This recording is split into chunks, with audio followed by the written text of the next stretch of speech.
Welcome back. So in the previous video, we've seen the adder program. So now we want to see the factorial program. And we want to try and use some class so that you can get a complete picture of how these things can interact. So let's go straight into it. What I'm going to do this time around, I'm not going to create a new project. I'm just going to use the same project, but I'm going to make this controls here disappear. So I'm going to make them invisible, especially this one. So I will just go here and go to visibility. I'll make it false. Then I'll move it to the side. All right, slightly to the side and move it some more, so that when I do like this, then I cannot see those ones. So, and for the adder program, I'm just going to change the caption or the text of the label to factorial app. All right, and now I may just need some labels that look like the previous labels, so I'm just going to use still part of this too. All right, and I'm going to make only that part to be visible so that you can see it. I'll come back here. I'm going to have to rename this one from textbox1 to txt_n because we need to find a factorial of n. And here I will just say enter n. All right, enter n. That's perfect. And before you find the factorial of a number, you probably need a command button that says get factorial or calculate. Calculate. Good. I increase the font of that button to say something like 22. That looks good. I'll rename the button to btn. Calculate. And we're ready to go. And when the answer is ready, I want to display the answer here in a similar label. I'll call the label LBL answer like we did the last time, but because the other LBL answer is still on this form, it's going to clash. So I'll call LBL factorial answer. Factorial answer. All right. Then I'll remove the current text on this button, and that's it. Everything looks perfect. So let's program this button. Remember, I said we want to use classes, so the smart thing to do to organize my program very well would be to create a class, a new class here, and you know how to do that. So add new class. And I'm going to just call this class factorial. I can call it factorial, all right? So this is the new class. I want it to be accessible, so I'll make it public, all right?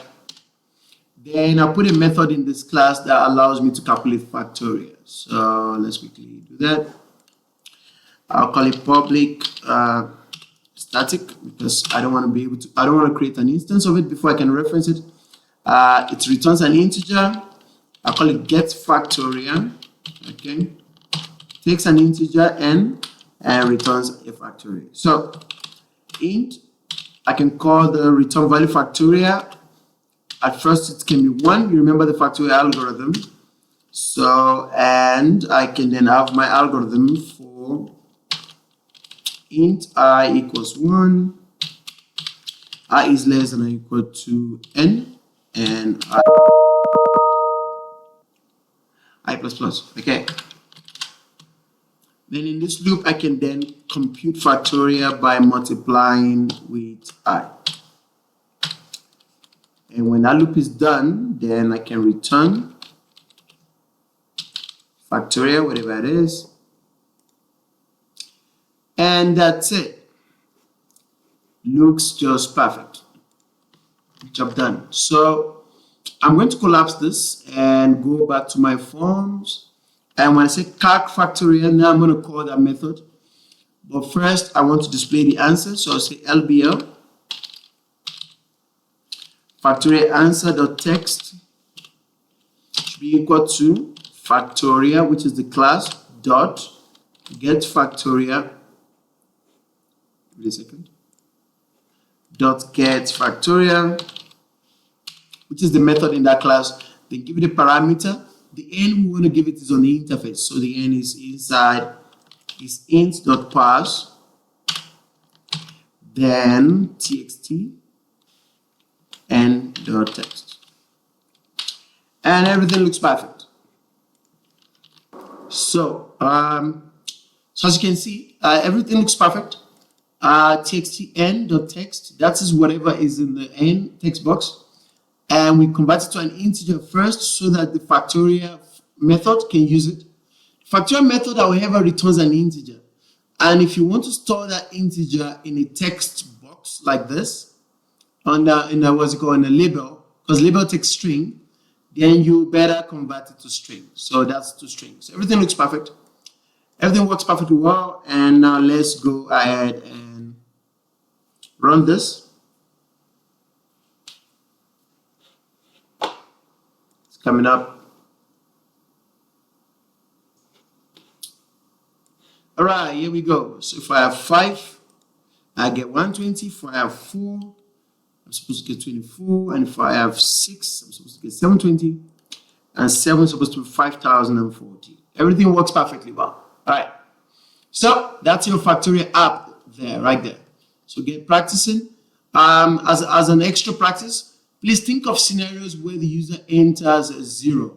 All right, 0 factorial is 1. It still works. This algorithm still works perfectly well because in our function, why is it working? Let me show you quickly.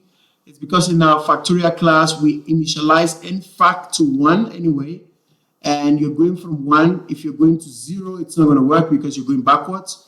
So this will not execute, and 1 will be returned. So that still works perfectly well. But I want you to think of a scenario where the user enters maybe a negative number so that you can display a message box to say that an invalid thing has been entered. The user also can enter like an alphabet or something else. There's not a number. So think of ways where you can track that error and display message boxes. And yeah, see you in the next video. Boom.